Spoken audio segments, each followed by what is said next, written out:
dia injakkan kaki Toraja itu? Karena kita punya nenek itu sakti-sakti loh. Sakti. Nanti mereka berubah jadi animisme. Ketika Islam masuk nggak bisa, Islam tembus ke dalam nggak bisa. Belanda masuk berbisnis, baru nenek-nenek kita, kakek-kakek kita itu terima karena bisnis kopi. Hanya lama-lama mereka tunduk dengan mereka, ikutlah di agamanya. Kalau karena mereka belajar, proses belajar, enggak. Mereka hanya karena bisnis dengan penjajah waktu itu, dengan pedagang Belanda VOC, sehingga mereka turut kepada agama dari mitra kerja. Tapi satu hal, Belanda tidak menjajah Toraja, tidak ada kerajaan yang berani naik ke Toraja menjajah, itu nggak ada. Makanya kita punya itu disebut Toraja. Apakah artinya itu Toraja? Orang tidak ngerti itu Toraja. Toraja itu artinya kumpulan keturunan raja-raja. Tuh, orang raja-raja semua. Iya, itulah. Cocok toh, aku bilang. Cocok kan? Cocok. Sayangnya masuk POC mengajak keluarga kita, kayak kita untuk ikut agama mereka. Kalau proses belajar enggak. Bukan berbeda dengan Islam, maaf. Islam itu masuk ke Nusantara, merubah wajah Nusantara karena orang-orang yang ada cendekiawan para terpelajar itu belajar Islam, belajar Al-Quran, dipedalami Al-Quran. Oh, ternyata ini masuk akal. Makanya mayoritas penduduk Indonesia itu masuk Islam. Tapi kalau Kristen itu karena faktor bisnis, faktor karena kampungnya ditempati markas POC waktu itu. Pasti menjadi basis penjajah kampung itu, sehingga orang-orang di situ menjadi penganutnya. Tapi kalau dibilang mereka belajar kekristenan dari A sampai Z sampai dia masuk, itu enggak. Seperti itulah, Dek. Jadi kalau mau belajar juga Islam, belajar mungkin. Karena Kristen itu tidak perlu dipelajari. Yang penting yakin kita terima Yesus, mati di atas salib, dosa-dosa tak ditebus, mati langsung masuk surga, selesai. Nyanyi di gereja hari Minggu, udah masuk Kristen. Tapi kalau mau masuk Islam, belajar, prosesnya belajar. Rata-rata orang Toraja itu kan orang pintar-pintar. Orang Toraja itu pintar-pintar. Dan hampir semua instansi di pemerintahan swasta itu ada orang Torajanya hebat-hebat di situ. Matumbai. Lah sule mengkukan di boboy sulapekan le.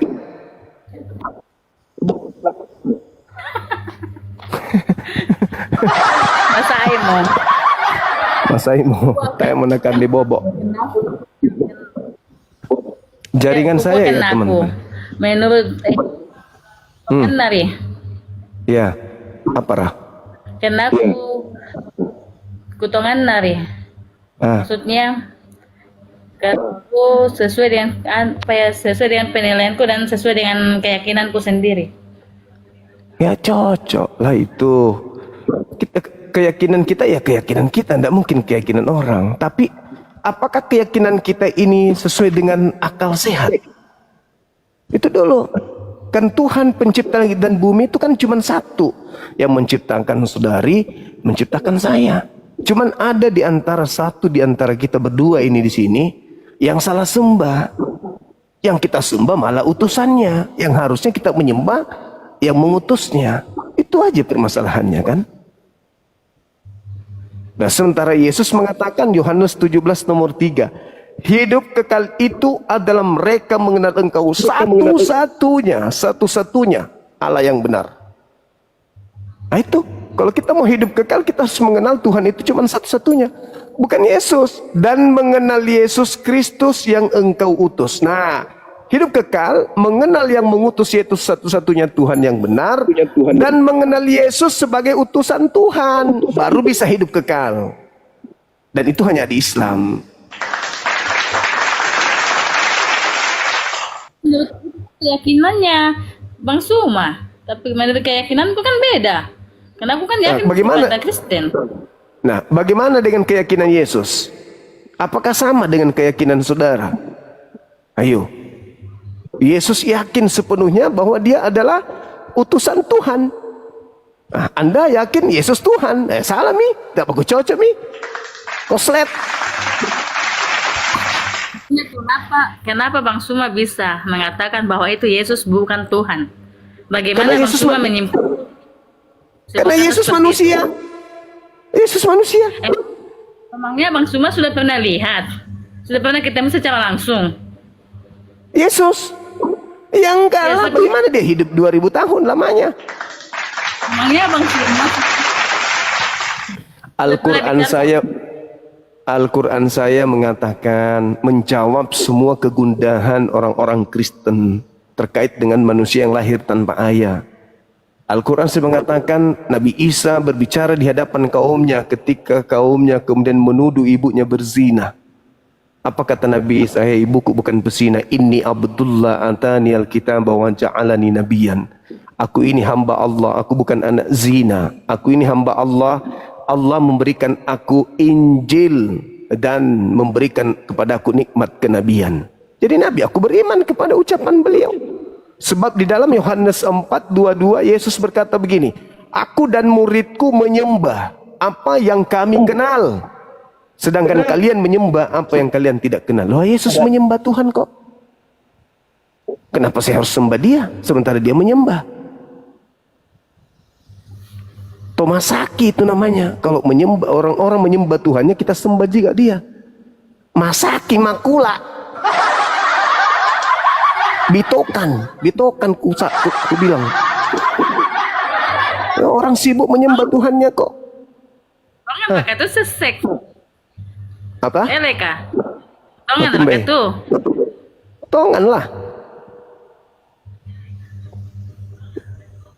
Tongan. Adik saya baru-baru pulang dari Toraja.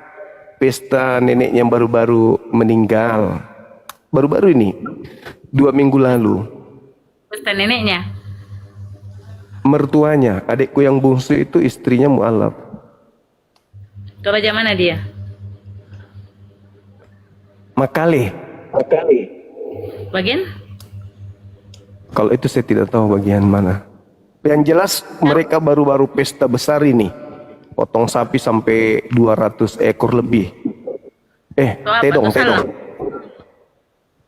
Toraja, Kristen. Dan duka to salang itu to Toraja kena mualaf. Tapi bukan, keluarga besarnya masih Kristen. Cuman iparku aja yang Islam. Oh, berarti kamu punya ipar yang masuk Islam. Mualaf dia. Mualaf. Ya, karena itu kan Kristen. Kecuali kalau dia mualaf Islam. Bukan. Begitu. Ada lagi yang adik mau pertanyakan? Kalau ada sesuatu yang penting naik lagi ke sini. Mau tanya, tadi kan ku dengar itu host bilang katanya kalau Kristen itu tidak ada di sunat. Berdasarkan Bible, di dalam Galatia 5 nomor 2 kata Paulus gini, barang siapa yang menyunat dirinya, Yesus Kristus tidak berguna baginya. Jadi saya kasihan dengan Kristen, bagaimana dengan yang bersunat kok dong? Jadi harus cari kulupnya di mana? Hilang kulupnya, sambung dengan paha ayam kalau begitu. Ku tanya, itu disunat itu tidak semuanya agama Kristen yang tidak disunat. Pas kan tahu kalau orang Toraja disunat. Yang tidak disunat itu kayak bagian suku Timur, NTT. Iya, tahu. Tapi masalahnya kalau orang semuanya Kristen itu tidak disunat, tergantung dari suku mananya. Ya, masalahnya bukan di situ. Masalahnya Paulus mengatakan di Galatia 5 nomor 2, jika kau sunat dirimu, Yesus Kristus tidak berguna bagimu. Jadi orang Toraja bersunat, Yesus Kristus tidak berguna dong menurut Paulus. Yesus sama Tuhan kita percaya, bukan Paulus. Sama Tuhan yang kita percaya. Bagaimana caranya itu? Nah, Kristen itu asalnya dari Paulus, bukan dari Yesus. Saja Ki. Yesus tidak pernah mengajarkan kekristenan. Ia mengajarkan kekristenan itu Paulus. Pertama kali murid-murid Paulus disebut Kristen itu di Antioquia. Diterangkan di KPR 11 nomor 26. Setahun lamanya murid-murid itu bersama tinggal dengan Paulus di sana, dengan Barnabas juga. Disitulah mulai mereka dipanggil dengan panggilan Kristen. Itu dalilnya. Sementara Paulus pengikutnya tidak disebut Kristen. Gimana dong? Coba lagi, perdalam lagi Bible. Kalau mendapat berarti Paulus yang itu yang mengarangnya, yang kasih nambah-nambah, yang nambah-nambahkan. Itu dia masalahnya, itu di situ. Makanya Yesus mengatakan dalam Matius 23 nomor 15, celakalah engkau wahai ahli Taurat, celakalah engkau wahai orang Farisi, celakalah engkau wahai orang munafik. Engkau menjelajahi daratan, engkau menyeberangi lautan untuk mentobatkan orang menjadi pengikut agamamu. Setelah menjadi pengikut agamamu, kamu jadikan dia orang neraka yang 2 kali lebih jahat daripada engkau sendiri. Jadi ada orang Farisi, ahli Taurat, nyebrang lautan sampai Roma, menyeberangi lautan sampai daratan untuk membuat orang-orang di luar sana menjadi pengikutnya. Dan setelah menjadi pengikutnya, menjadi orang neraka yang 2 kali lebih jahat daripada ahli Taurat itu sendiri. Nah, sedangkan Kristen ini berasal dari ajaran ahli Taurat, yaitu Paulus. Pengikutnya menjadi orang neraka, kata Yesus. Nah, siapa agama yang dibangun oleh ahli Taurat di luar Yahudi? Kan cuman agamanya ada ini. Orang neraka lu, kata Yesus, bukan kata saya. Kalau saya tidak sayang kamu, ngapain saya coba tiap malam begini? Cuman Kristen itu mau tahu, Kristen itu cuman terlanjur Kristen doang. Mereka nggak paham Bible. Cuman karena ikut orang tua dan nyaman di situ. Nyaman, ada sekolah minggu, ada kebaktian muda-mudi, apalagi nyaman di Kristen itu. Nyaman sekali. Jadi orang-orang itu ketagihan di situ, tapi ketika kita hadapkan dia dengan Bible-nya, bingung sendiri karena Bible menceritakan beda, yang mereka praktikkan juga secara turun-temurun dari nenek moyang berbeda. Makanya pendeta pastor itu tidak mau turun di lapangan dialog dengan kami, karena dia tahu kelemahannya. Ini kalau saya turun ini bahaya, lari semua jemaatku ini. Kan dia tahu pasti kami akan muntahkan semua isi Bible yang mereka sembunyikan. Coba nih kalau kita pergi gereja itu terus, itu dalilnya kasih, masalah kasih. Itu terus dihantamkan jemaatnya. Kasih pada Tuhan. Tuhan kita begitu besar. Kasih kita bla bla dan seterusnya. Ya emang kita diajarkan itu saling mengasihi sesama manusia. Tapi apalah gunanya kasih di dunia tapi mati masuk neraka? Apa gunanya itu? Ya itu kan pribadi masing-masing manusia, itu kan urusannya dia. Ya justru karena itu kita belajar. Yang mau dipercaya itu kan Yesus. Yohanes 3:16, begitu besar kasih karunia Tuhan akan dunia ini sehingga ia menganugerahkan Yesus. Barang siapa yang percaya Yesus tidak binasa, melainkan memperoleh hidup yang kekal. Berarti Yesus yang harus dipercaya, bukan gereja, bukan pendeta. Yesusnya. Apa yang harus Kristen lakukan? Dia percaya kepada Yesusnya, jangan kepada gereja, jangan kepada dogma Kristen, jangan. Yesus mengatakan dirinya siapa? Dia Tuhan atau utusan Tuhan? Utusan Tuhan menurut Yesus. Ada kesaksianku yang lebih penting dari kesaksian Yohanes Pembaptis, bahwa semua mujizat yang aku lakukan, mujizat itulah yang bersaksi tentang aku, bahwa Bapaklah yang mengutus aku. Itu Yesus mengaku kesaksiannya. Nah, kenapa kesaksian pendeta dengan pastor yang didengar? Jangan. Harusnya kesaksian Yesus. Yesus bersaksi tentang dirinya kalau dia adalah rasul.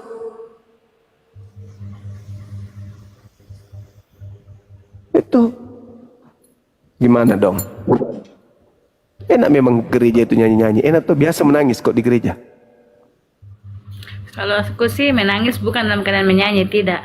Pada saat dia mengkhotbah, terus kalau kita betul-betul menghayati khotbah itu, pasti akan tertusuk dalam hati kita. Karena kebanyakan dari terjemahan Al-Quran dah pakai baca.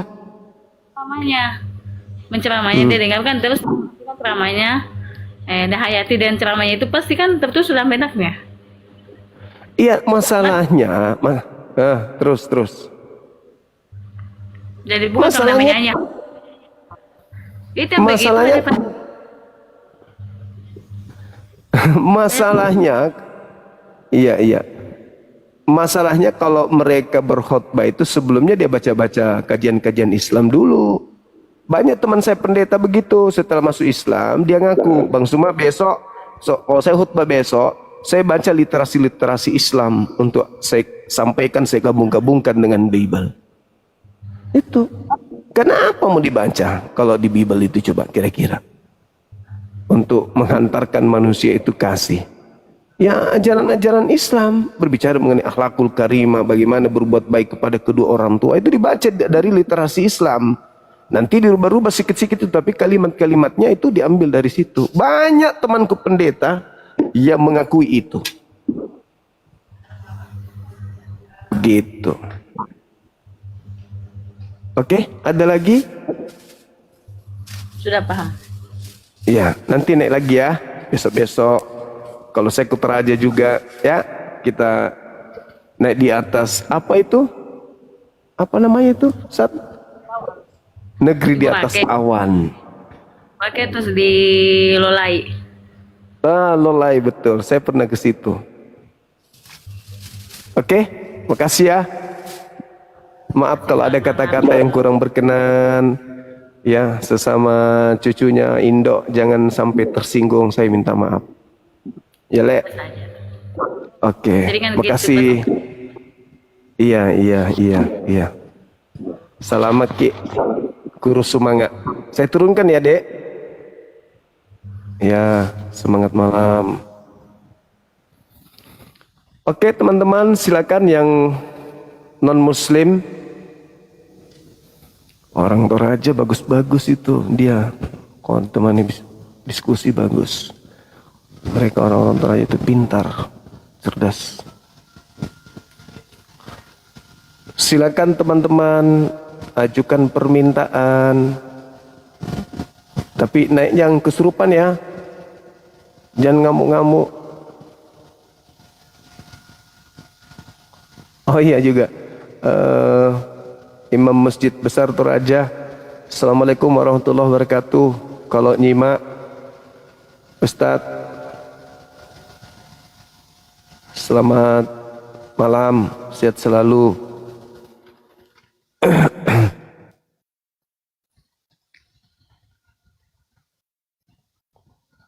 Orang Toraja kaya. Oh iya, betul.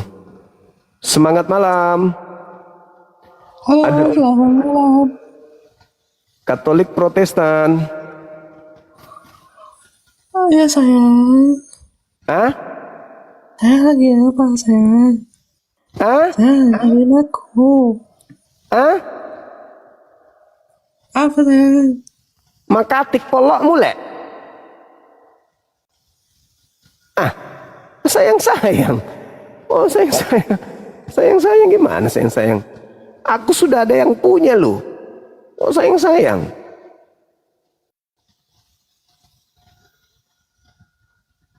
Sakit juga ente. Nenek kok sayang. Nah, kita masuk. Halo, semangat malam. Ya, semangat malam Bang Juma. Malam juga abang. Katolik, Protestan, Advent, Pantekosta, Mesianik. Apa kan tumai? Ah, Oh Protestan. Silakan buka kamera bang. ya. Oh yang tadi siang itu ya? Tadi sore ya? Ya, sekarang Oh, kan oke. udah malam, jadi tadi belum sempat karena lagi di jalan toh. Oke. Jadi saya ngikut Bang Juma aja, tutup mulut, kita tutup mulut. Ya nggak apa-apa bang, nggak apa-apa. Ya, gimana Bang Juma? Ini ada tema. Kasihan Silakan. juga itu si Lin itu sama-sama Toraja kok dihajar habis-habisan. Gimana nih Bang Juma nih? Bukan dihajar, enggak. Diskusi aja tadi. Nah, Diskusi. bingung dia kan? Enggak. Bukan bingung dia. Dia hormat sama senior. Oh, itu masih adik ya? Iya masih adik. Bagus juga ya bahasa Torajanya ya. Bagus karena dia mirip-mirip bahasa antara bahasa Thailand dengan bahasa Dubai. Iya, saya baru dengar lengkapnya begitu. Ada teman-teman orang Toraja tapi nggak pernah dengar ngomong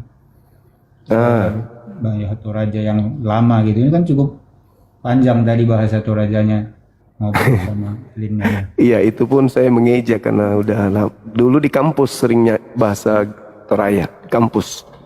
Karena banyak teman-teman dari sana. Sekarang sudah jarang. Jadi agak-agak kaku gitu.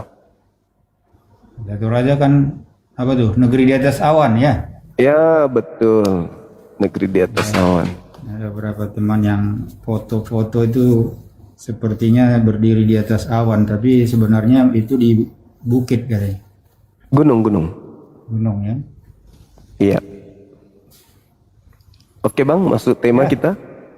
Silakan Bang Juma. Iya. Seperti dalil yang saya bawakan tadi, Yesus itu di dalam Yohanes 12 mengatakan bahwa barang siapa yang mendengarkan perkataanku dan tidak melakukannya, aku tidak menjadi hakimnya. Sebab aku datang di atas muka bumi bukan menghakimi dunia, tetapi untuk menyelamatkan dunia.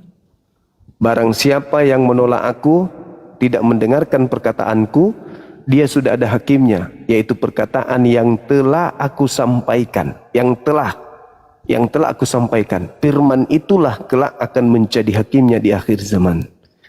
Nah, yang saya khawatirkan ini teman-teman Kristen.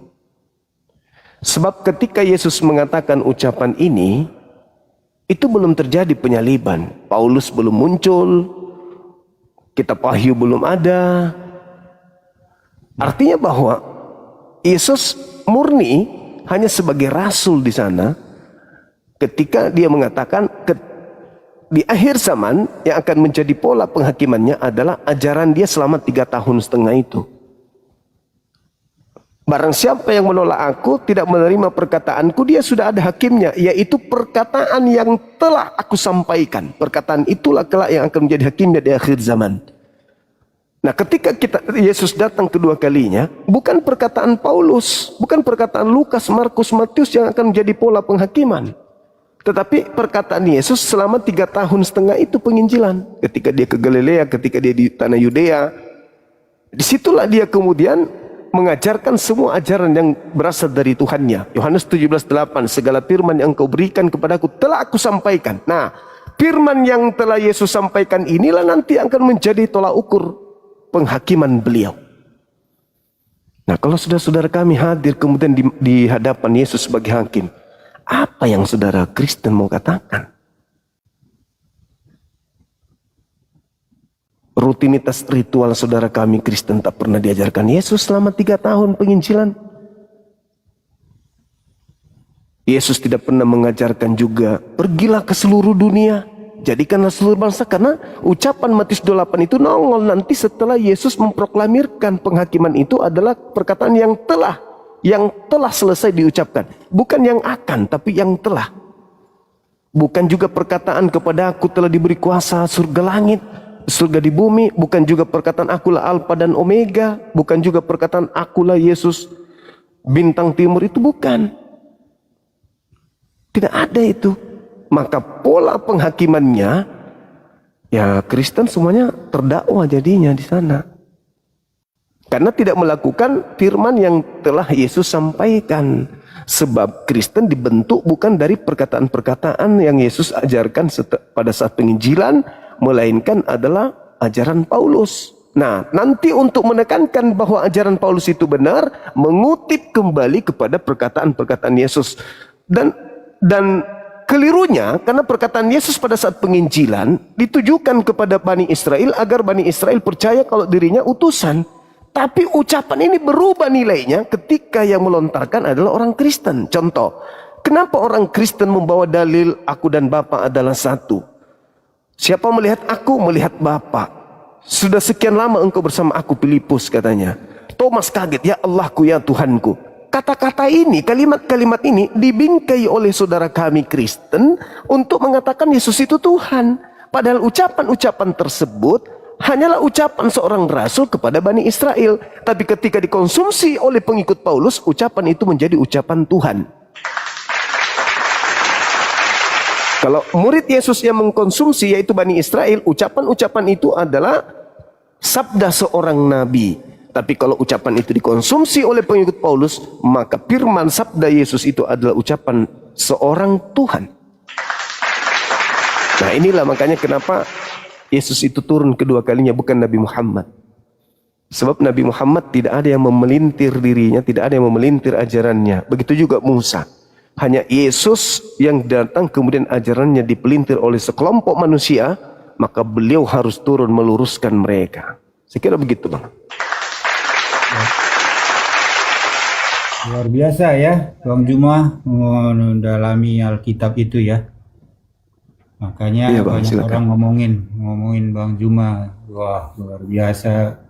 Banyak orang yang mungkin tidak sedalam itu juga memahaminya, dan banyak pertanyaan-pertanyaan Bang Juma yang memang ya perlu dipikirkan dan didalami oleh orang-orang Kristen ya, termasuk juga saya juga ada beberapa pertanyaan-pertanyaan Bang Juma yang sering saya lihat itu, sehingga saya juga mencoba lagi mendalami. Itu hal yang baik saya lihat dari acara-acara Bang Juma ini. Jadi bagi saya memang segala sesuatu itu perlu kita mencari hikmatnya di situ, bukan mencari menang kalah ya. Saya kalau menang kalah Iya, Bang, betul. gitu. Jadi makanya apa yang Bang Juma bilang itu ya tentu itu pemahaman, dan memang banyak yang alkitabiah, dalam arti memang itu tertulis di Alkitab. Nah jadi Bang Juma tadi memang pernyataan-pernyataan yang dikutip Bang Juma itu kan dari Alkitab, mungkin tidak persis begitu ditulis di Alkitab, tapi memang intinya seperti yang Bang Juma bilang itu. Tapi satu hal yang saya perlu tanya Bang Juma, kalau sebagian Bang Juma ambil ayat itu dan mengakui ayat itu, memakai ayat itu, tetapi sebagian tidak. Nah, contohnya tadi Bang Juma bilang kalau Yesus mengatakan bahwa segala kuasa yang ada di bumi dan di sorga ada padaku, katanya itu adalah pelintiran dari orang-orang Kristen. Terus apa lagi ya, Tuhanku ya Allahku, kata Thomas. Nah itu sebenarnya itu hanya seorang yang menyatakan kepada nabinya gitu ya. Ya seperti itu ya. Nah ini kita perlu clear dulu nih Bang Juma. Kenapa Bang Juma sebagian ngambil yang tadi ayat tadi yang Yohanes 12 ayat berapa tadi, yang 48 ya kalau nggak salah ya, yang mengatakan bahwa barang siapa menolak aku dan tidak menerima perkataanku, ia sudah ada hakimnya, yaitu firman yang telah kukatakan. Itulah yang akan menjadi hakimnya pada akhir zaman. Nah ini Yohanes menulis, dan yang ditulis oleh Yohanes itu adalah perkataan Yesus. Begitu ya, ini kan kita sepakat ini. Betul. Ya, nah ini perkataan yang dituliskan oleh Yohanes, apa yang dikatakan Yesus. Demikian juga Yohanes ini kanlah salah satu murid Yesus. Nah demikian juga Matius. Matius juga seperti tadi yang Bang Juma katakan, Thomas itu di Matius. Yang mengatakan segala kuasa yang ada di bumi dan di surga, kalau nggak salah di Matius juga. Saya juga ayatnya di mana itu. Tapi artinya 28, begini. Bang. Ya, nah itu di Matius ya. Di 28. Nah, Siap. artinya Yohanes dan Matius ini sama-sama murid dan sama-sama menuliskan apa yang dikatakan Yesus. Nah, jadi kenapa Bang Juma ada yang diambil, ada yang tidak diakui gitu. Nah, ini kan harus clear dulu. Baik. Saya jawab, Bang. Ya. Jadi yang pertama, kita harus pahami bahwa Yesus ketika datang di tengah-tengah Bani Israel, tak ada satupun murid menghafal. Tak ada satupun murid menulis.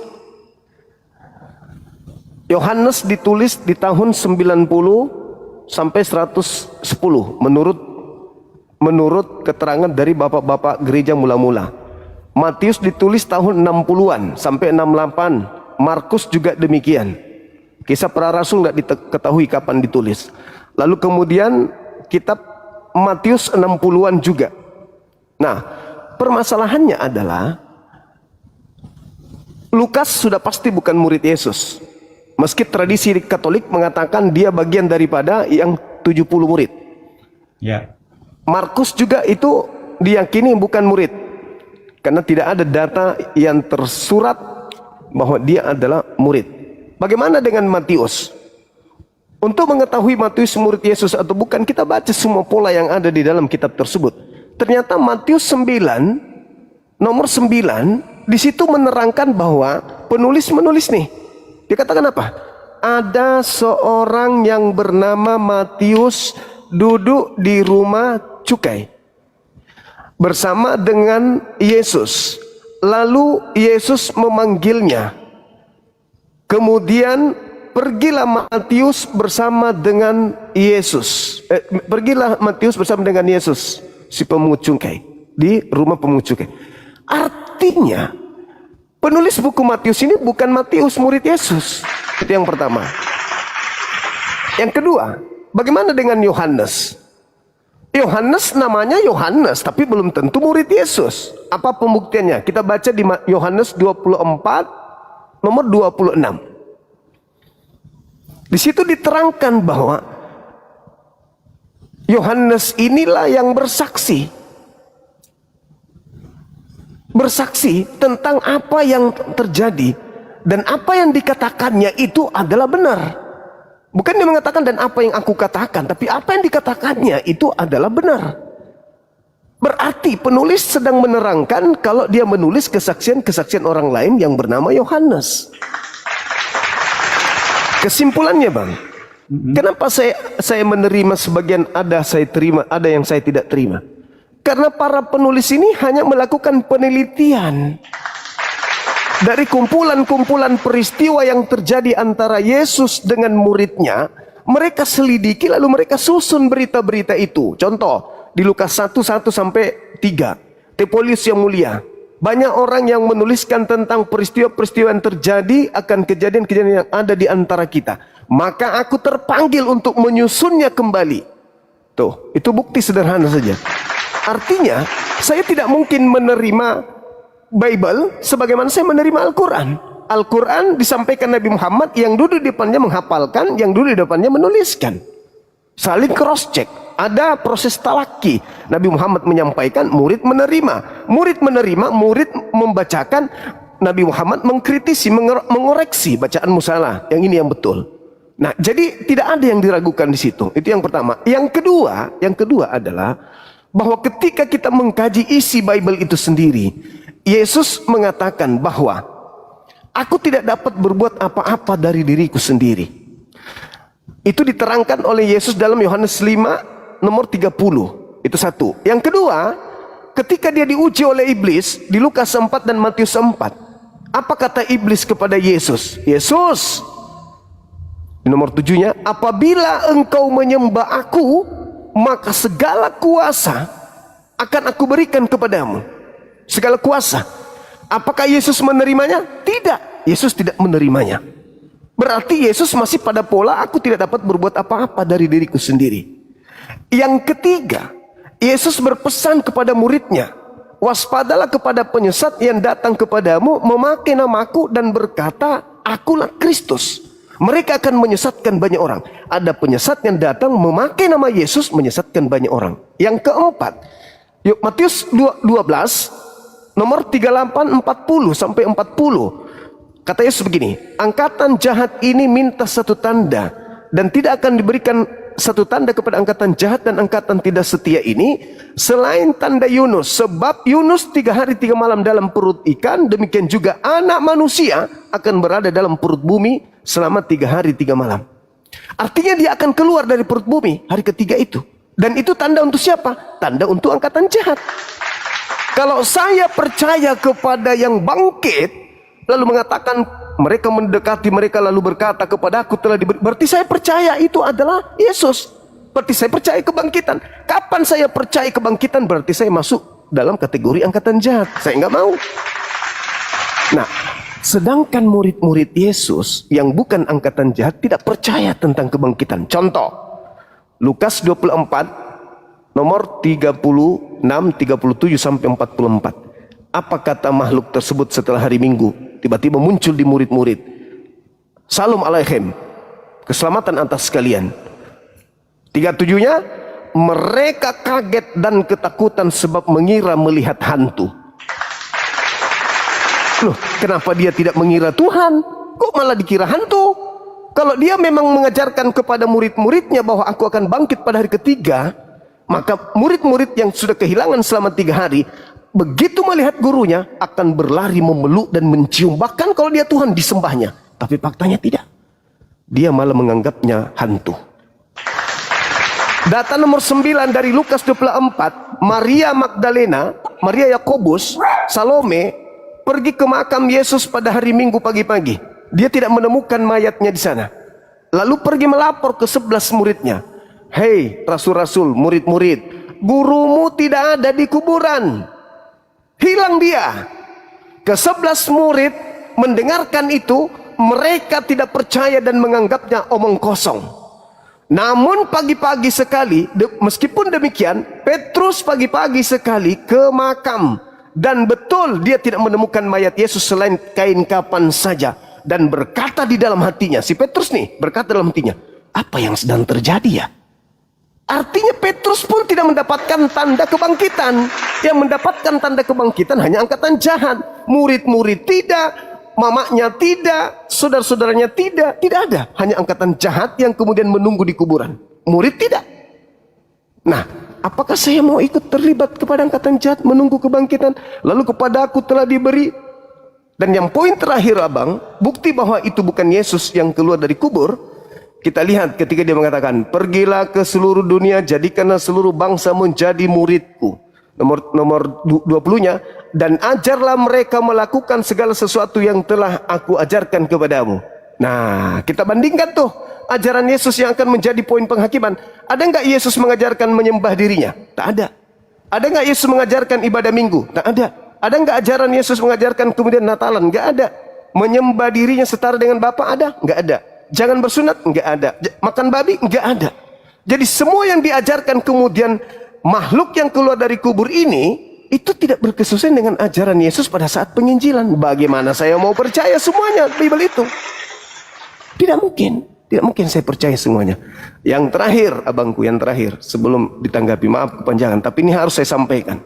2 Petrus 2 nomor 1. Di situ dikatakan oleh murid Yesus katanya, menurut Kristen. Apa yang dikatakan di sana? Sebagaimana dahulu di tengah-tengah umat Elohim muncul nabi-nabi palsu, demikian juga sekarang ada pengajar-pengajar palsu yang memasukkan ajaran-ajaran yang membinasakan.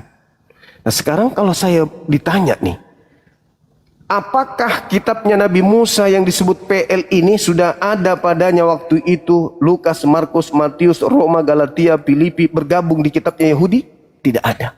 Pertanyaannya, siapa yang memasukkan pengajaran-pengajaran baru ke dalam kitabnya Yahudi? Itulah yang disebut pengajaran-pengajaran yang membinasakan. Saya kira begitu. Silakan, Bang.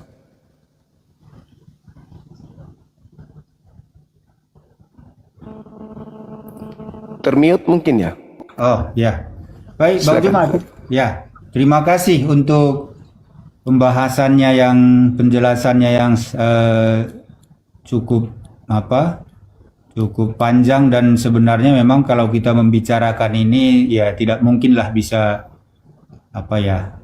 semuanya dengan clear atau jelas atau bisa saling menanggapi satu-satu seperti yang tadi Bang Juma udah sampaikan semua itu. Tapi ya sebisanya apa yang kita bisa bicarakan dari pembahasan ini ya itu yang akan saya menurut pandangan saya. Jadi kalau tadi Bang Juma bilang ya yang penulis Matius itu kalau dilihat dari ayat Matius tadi ya belum tentu dia, karena di situ dibilang ada seorang pemungut cukai gitu. Nah, kalau di dalam hal ini ya mungkin ini kan persepsi Bang Juma juga karena dari kalimat itu. Nah, kalau dari persepsi saya, ya saya tetap percaya itu tulisan Matius yang menyatakan juga bahwa ya itu menjelaskan bahwa dia ada di sana waktu itu gitu. Jadi dia seperti menjelaskan pada dirinya lah, menuliskan dirinya sendiri. Ini persepsi saya masalah itu. Nah, kalau Yohanes juga, kalau Bang Juma bilang, belum tentu juga Yohanes yang menulis, karena tadi ada beberapa ayat itu. Nah, kembali kalau dalam hal ini, ya mungkin saya tidak bisa sepakat dengan Bang Juma, karena dari apa yang saya pahami, bahwa Yohanes menulis ini di Pulau Patmos, waktu dia menulis surat Yohanes dan Wahyu, dia waktu itu pada saat pemerintahan Romawi itu kan diasingkan ke Pulau Patmos, dia menulis di sana. Jadi ini semua saya percaya itu adalah semua tulisan Yohanes. Nah itu. Terus hal yang tadi Bang Juma bilang, apa lagi tadi Bang Juma? Wah, saya jadi panjangan jadinya. Saya tidak ingat satu-satu lagi karena cukup panjang Bang Juma tadi narasinya. Iya. Terkait Tapi dengan Yesus Hakim yang adil inilah ya. Ini kan temanya Yesus Hakim yang adil ya. Nah, tadi kembali lagi kepada Yohanes berapa tadi yang ini yang ada hakimnya 12. gitu. Yohanes 12 ya. Oke, kita ke sana aja supaya dari sana kita beranjaknya nanti. Nah, jadi barang siapa menolak aku dan tidak menerima perkataanku, ia sudah ada hakimnya, yaitu firman yang telah kukatakan. Itulah yang akan menjadi hakimnya pada akhir zaman. Nah, tentu ini benar. Ini memang Yesus mengatakan, tetapi konteksnya apa yang dia katakan ini yang telah kan ini yang diperkatakan oleh Bang Juma. Dia setelah ada hakimnya yang telah kukatakan kepadamu. Telah kukatakan. Ini Bang Juma harus lihat bahwa waktu itu kalau kita lihat konteksnya ini di seluruh tulisan Yohanes 12 ini karena orang Yahudi yang ada di sana tidak percaya kepada Yesus. Jadi dia menyatakan ini bukan berarti nanti nggak ada lagi firman yang bisa atau yang tidak perlu diikuti gitu. Bukan itu, ini dia sudah menceritakan bagaimana kerajaan Allah. Kalau dilihat dari atas itu kan banyak dia mengadakan mujizat di depan mata mereka. Namun mereka tidak percaya kepadanya. Itu di Yohanes 12 ayat 37. Nah itu seterusnya itulah maka keluar kalimat ini dari Yesus. Barang siapa menolak aku dan tidak menerima perkataanku, ia sudah ada hakimnya, yaitu firman yang telah kukatakan kepadamu. Jadi perkataan-perkataan dia yang sudah dia katakan kepada orang Yahudi ini, kalau memang dia tidak percaya, maka itu yang akan menghakimi dia gitu. Bukan berarti ini untuk kedepannya terus nanti setelah ada perkataan yang dari rasul atau tulisan-tulisan rasul itu sudah tidak lagi berlaku, bukan itu. Kalau ini saya bisa buktikan ya bahwa Yohanes 12 ayat 48 itu konteksnya hanya pada saat ada di sana orang-orang Yahudi itu. Nah, di sini begini. Yesus memang adalah kalau dilihat konteksnya ini, Yohanes 12 ini berbicara kepada orang Yahudi yang menolak Yesus. Itu udah kita baca dari ayat atas, dari atas bisa nanti dilihat. Jadi mereka mendengar Yesus, tapi mereka menolak Yesus. Nah, maka karena itu Yesus bilang mereka akan dihakimi yang telah firman yang dia katakan. Nah, terus ini bisa kita lihat bahwa apa yang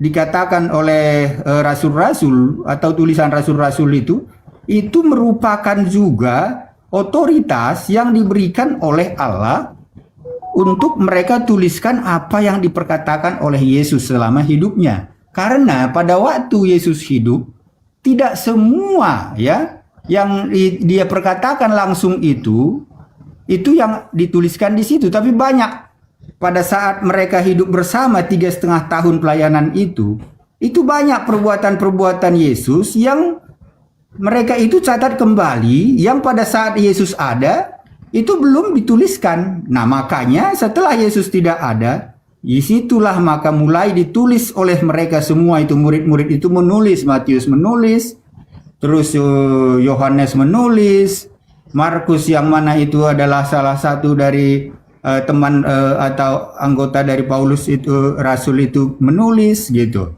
Nah, ini dia konteksnya. Jadi kita tidak bisa hanya membatasi apa pada saat Yesus ada di bumi saja, sehingga itulah perkataan Yesus dan hanya itu yang bisa dianggap Injil atau firman Tuhan gitu. Karena begini, saya kasih tahu satu ya, supaya dapat nanti bahwa tulisan-tulisan Rasul itu pun adalah diberikan otoritas oleh Allah untuk menuliskannya. Nah, ini sebentar. Kalau tulisan dari Paulus itu Petrus sendiri ya, ini di 2 Petrus 3 ayat 15 sampai 16. Nah, Petrus itu juga mengakui tulisan-tulisan dari Paulus. Makanya dia juga waktu Paulus itu membuat apa? Kita lihat di ayatnya 2 Petrus 3 ayat 15 sampai 16. 2 Petrus 3. Nah, ini kan Petrus bilang nih.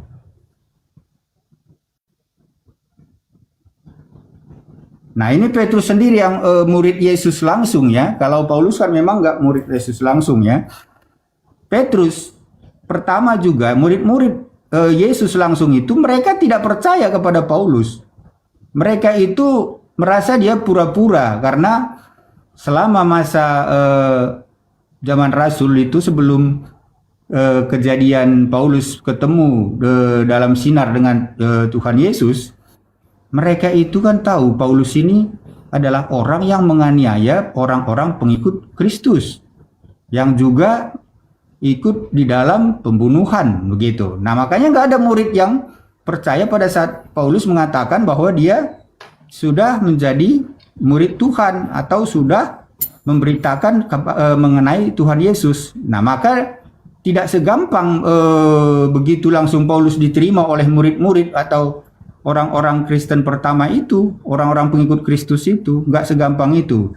Tapi setelah mereka lihat ya dari apa yang dia ceritakan dari Paulus ini, terus bagaimana sekarang perbuatannya, barulah murid-murid itu, termasuk salah satu murid yang paling dekat dengan Yesus adalah Petrus, dia bilang di 2 Petrus 3 ayat 15 ini, anggaplah kesabaran Tuhan kita itu sebagai kesempatan bagimu untuk beroleh selamat. Seperti juga Paulus, saudara kita yang kekasih, telah menulis kepadamu menurut hikmat yang dikaruniakan kepadanya. Jadi, Petrus mengakui bahwa Paulus itu sudah menerima hikmat oleh Allah kepada dia yang dikaruniakan kepadanya. Sehingga dia menulis. Nah, hal itu dibuatnya dalam semua suratnya apabila ia berbicara tentang perkara-perkara ini. Maksudnya masalah-masalah pengajaran-pengajaran itu gitu. Dalam surat-suratnya itu ada hal-hal yang sukar dipahami sehingga orang-orang yang tidak memahaminya dan yang tidak teguh imannya memutarbalikkannya menjadi kebinasaan mereka sendiri. Sama seperti yang juga mereka buat dengan tulisan-tulisan yang lain. Nah, ini dia katakan, Petrus katakan, tulisan-tulisan Paulus itu, ya, itu dari ilham, dari hikmat yang dia terima, yang dikaruniakan oleh Allah.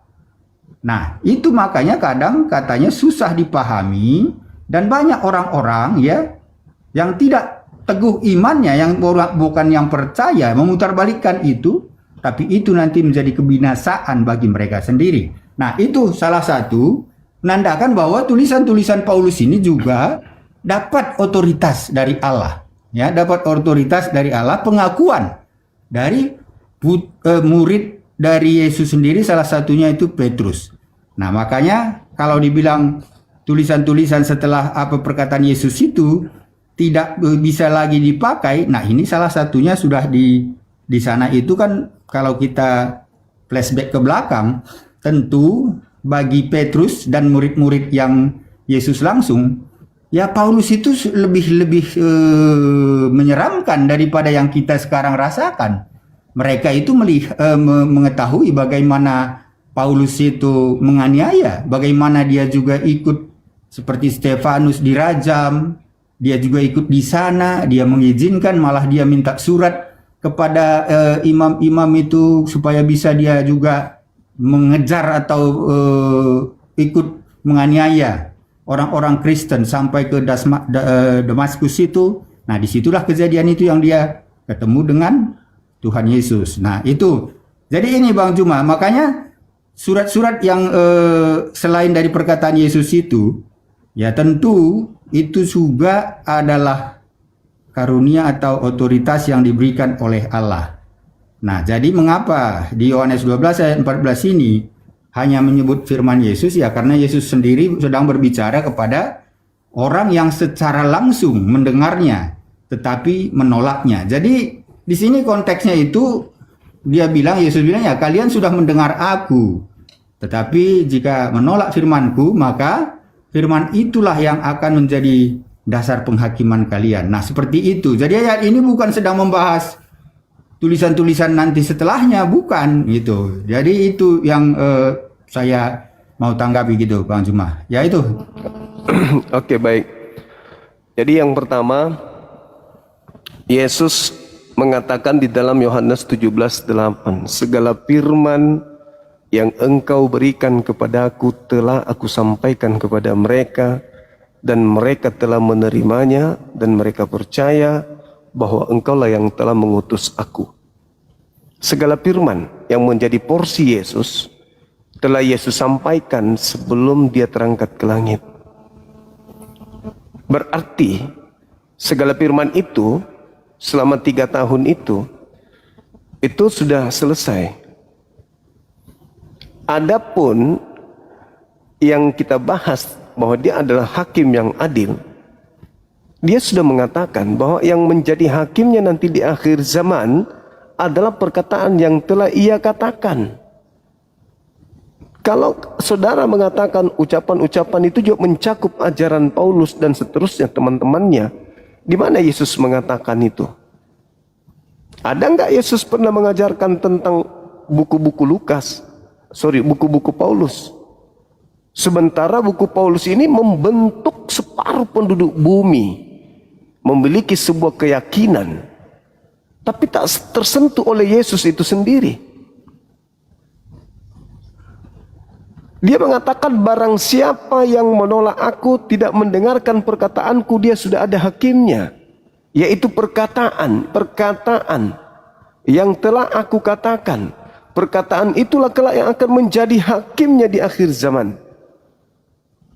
Nah, ketika dikatakan bahwasanya perkataan yang telah dikatakan dan semua yang telah disampaikan kepada muridnya, mana ucapan Yesusnya terkait Paulus? Ucapan Yesus, boleh silakan. Ucapan Yesus, ya, ucapan Yesus tentang Paulus itu di mana? Sehingga ajaran Paulus juga akan menjadi tolak penghakiman Yesus nanti di akhir zaman. Silakan.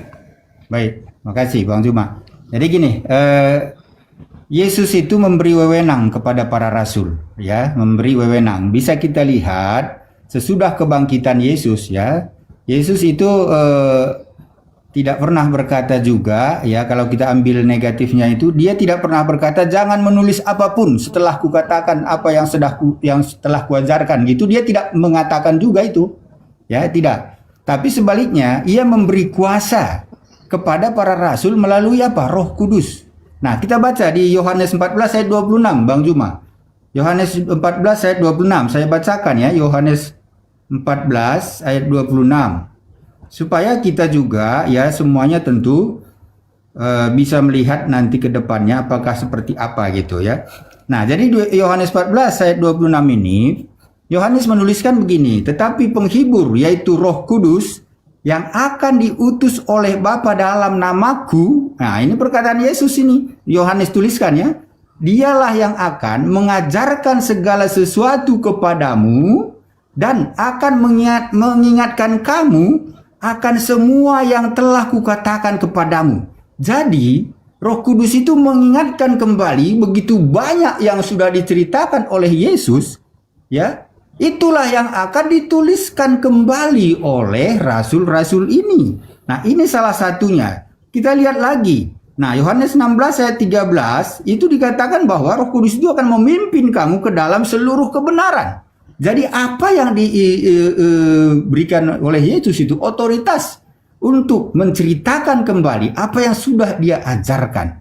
Ya, dituliskanlah itu dan dituntun oleh Roh Kudus, dan Roh Kudus itu yang akan membawa kebenaran. Jadi apa yang diceritakan itu tidak akan diceritakannya atau ditulisnya sesuai dengan kehendaknya sendiri, tidak. Karena ada Roh Allah, ada Roh Kudus di situ yang menuntun kepada kebenaran yang sesungguhnya seperti apa yang Yesus mau. Nah, ini dia dasarnya mengapa ya gereja mulia-mulia itu menerima tulisan para rasul sebagai firman atau otoritas di dalam Alkitab gitu. Makanya bisa dikanonkan. Kalau kami bilang dikanonkan itu dijadikan satu gitu dengan yang lain gitu. Oke. Bang Juma, itu kira-kira Oke. pandangan saya. Baik. Saya minta satu data pembuktian dari Yohanes 14:26 ini terkait roh seorang penolong lain atau Roh Kudus yang diutus kemudian dalam nama Yesus yang mengingatkan segala perkataan Yesus ini itu datang kepada Paulus. Di mana Roh Kudusnya datang kepada Paulus? Tolong dikasih dalil.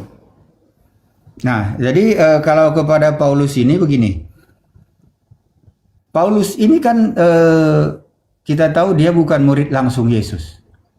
Ya, pada saat Yesus ada, dia belum menjadi murid Yesus. Justru pada saat Yesus pun sudah naik ke surga dan murid-muridnya sudah mulai memberitakan, justru dia penganiaya, ikut untuk menganiaya orang-orang pengikut Kristus. Tapi ini kan kita kembali kepada otoritas Allah. Nah, pada saat dia mau ke Damsyik untuk menganiaya pengikut Kristus di Damsyik, ini cerita di Alkitabnya. Ya, jadi saya bukan dengan pengarang sendiri enggak, tapi kalau kembali lagi nanti Bang Juma percaya atau tidak di Alkitab itu, ya tentu itu beda lagi konteksnya gitu.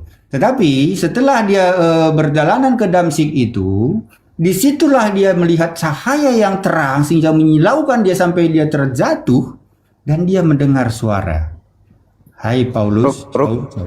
Ya, Roh Kudus, Bang, Roh Kudus. Iya, dari disitulah nanti, maka ya setelah dia menerima suara itu, Saulus, kenapa engkau menganiaya aku? Nah, Paulus bilang, siapa engkau Tuhan? Akulah Yesus yang engkau aniaya. Nah, maka dari Roh Kudusnya ada nggak? Nah, Roh Kudus itu begini. Setelah dia sudah mulai datang itu datang ke Ananias, terus dia sudah